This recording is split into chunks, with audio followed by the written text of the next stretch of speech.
Hi everyone, so you might remember a little while ago I did a video reviewing Android 4.4 KitKat on the Galaxy S4. Well, I've decided that I'm going to revisit it.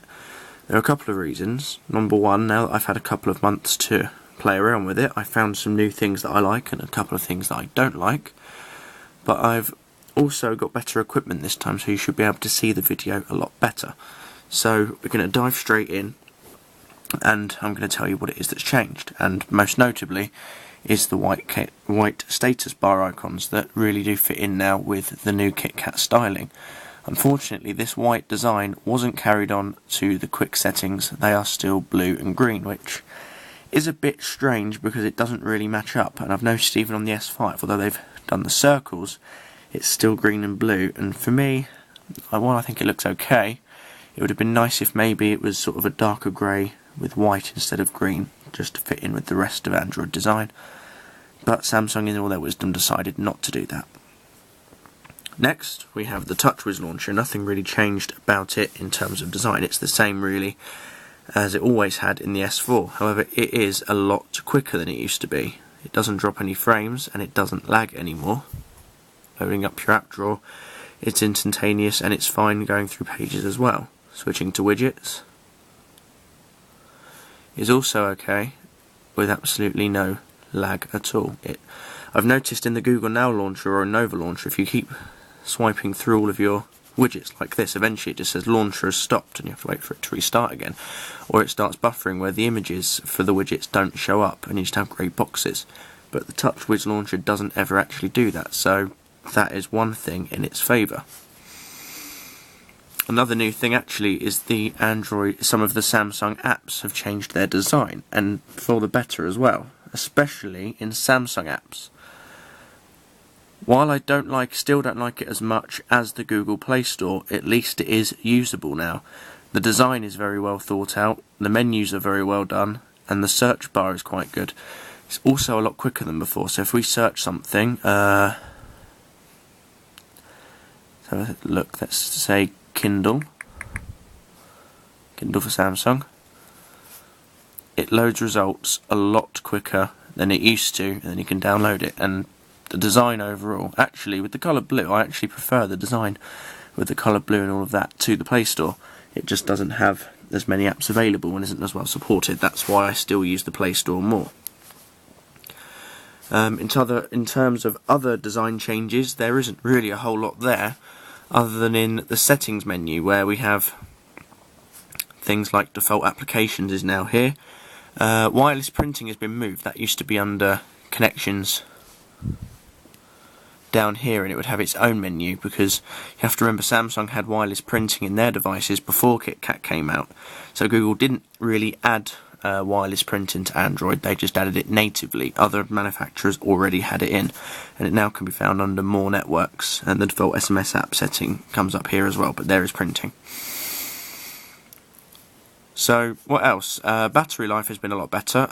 If I'm at college and I'm only really using this for music playback, I get around 2.5, 3 hours screen time with about an 18-hour overall battery life, which is a lot better than it was before. If I'm using it all day, say on a weekend, and I'm pretty much on it all the time, then I get about a 5 or 6 hour screen time, and the battery lasts about 8 or 9 hours. So not necessarily brilliant, but better than it was before. Otherwise, it's basically the same phone. I'm going to go over a couple of things I don't like though, particularly with the stock Samsung text messaging app. I've always actually preferred it to Hangouts in a lot of ways, design-wise and just for sending text. But here's the biggest problem. I've opened this contact because all they do is tell me when my game pre-orders come in, so it doesn't matter if you see their phone number.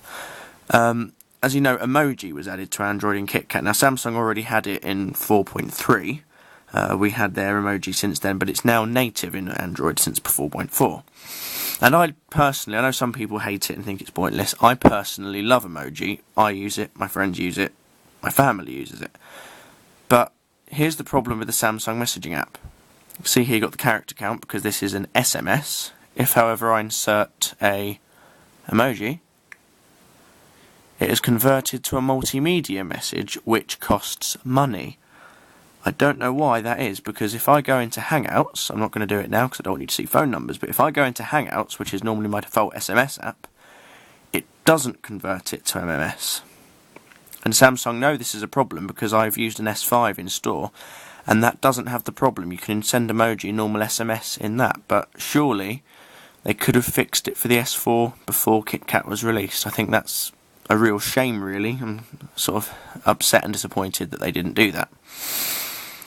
Overall, though, this update has been really good. As I've said before, system lag is gone. Even in the gallery app, it actually opens pretty quickly, and I can open folders, and I can go straight into pictures, and it's fine. It's not lagging at all. I can exit out of here, and exit again. I can go into another folder, and it just opens. So, finally, alright, it's taken them a year, which is a bit ridiculous, but finally that gallery app lag is gone, and I've noticed I've tested out the S5, that's gone as well. General app opening actually is a lot better. It's pretty much instantaneous. As soon as you hit the icon, the app opens, which is much better than before. Annoyingly though, I was disappointed in this. I know some people flashed the test build of KitKat for the S4, and they said that art was there. However, if you have a normal S4 that got updated over the air like mine, there is no select runtime option. Most devices have it at the top. I know custom ROMs put it at the bottom, but no. There is no ability to switch to art on this device, and that it's gutting, really. I mean, the Motorola G got it. That's got lower specs than this has, so surely if a Moto G can handle art, an S4 can, but apparently not. I mean, my Galaxy S2 now that's under warranty, that's on Cyanogen Mod 11, and that's running art, and my mum's getting like a week and a half battery life out of that. It actually went, and she was using calls and text, it lasted 5 hours without dropping from 100%, so whether that's just because it's CM rather than TouchWiz, or whether it's because it's art, I don't know. I think art would have been a nice feature. I noticed the S5 got it, but no love for the S4. Maybe they'll change their minds and give it to us later on. I know the S4 hasn't had any Premium Suite updates yet. I know that they do that later on in the devices, where the Premium Suite update gives a phone features from the newer models. So maybe art will be included in that, but I'm not holding my breath. One other thing is the new multi-window. A lot more apps have been added. We've got Evernote, WhatsApp, Chat On, got Hangouts and YouTube and things like that. And if we go into edit here, we also now have Google Play Music, BBM, Facebook, Playbooks, and the Play Store as well. So it's actually pretty neat. You can have YouTube at the bottom and Play Music at the top, or Play Store at the bottom and Samsung apps at the top. That I quite enjoy. I don't have it installed at the moment, but if you have Chrome Beta installed, you can actually have the app open in two halves. You can have the same app, but with one internet tab at the top and one tab at the bottom. I might have to do that in a separate video because I don't actually have Chrome Beta installed at the moment, which is annoying. I mean, I don't think it works with...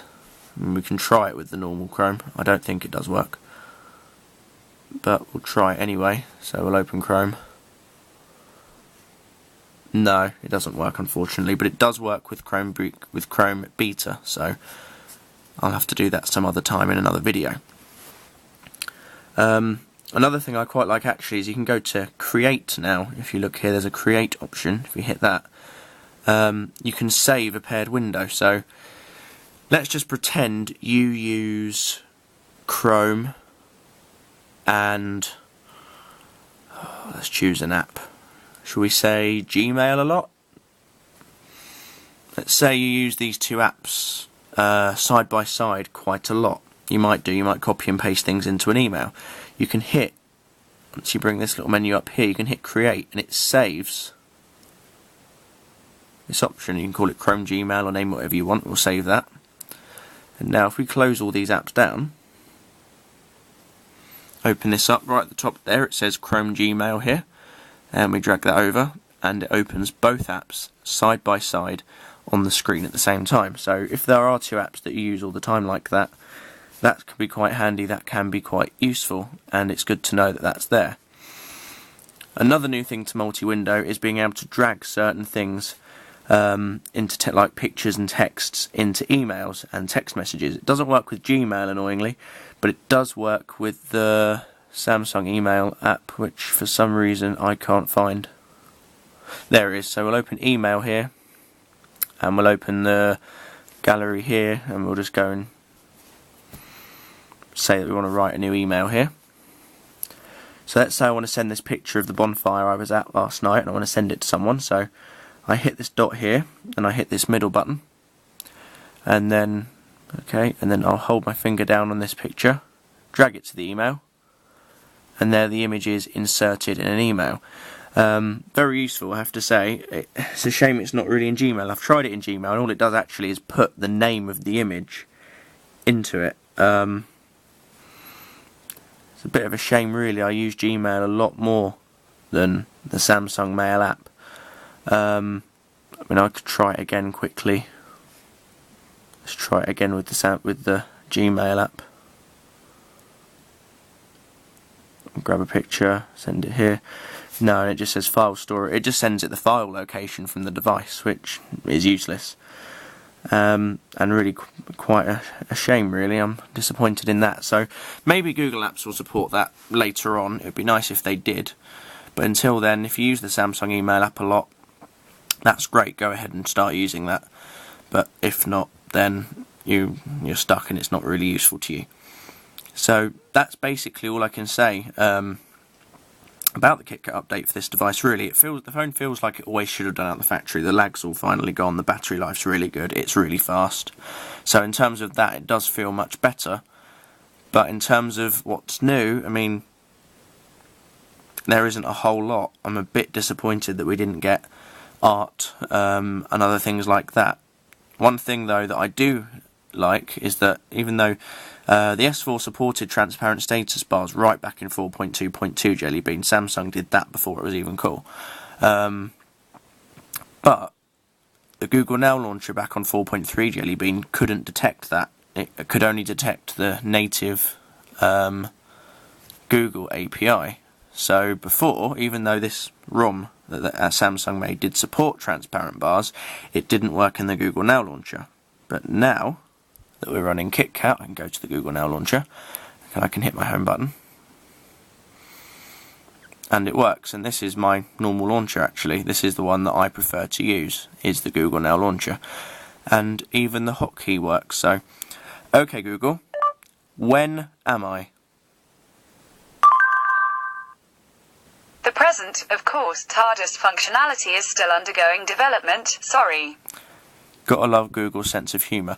There are other Easter eggs and things hidden in that as well. You can ask, say, beam me up Scotty, and it'll do a Star Trek quote and things like that. So have a play around with that if you want.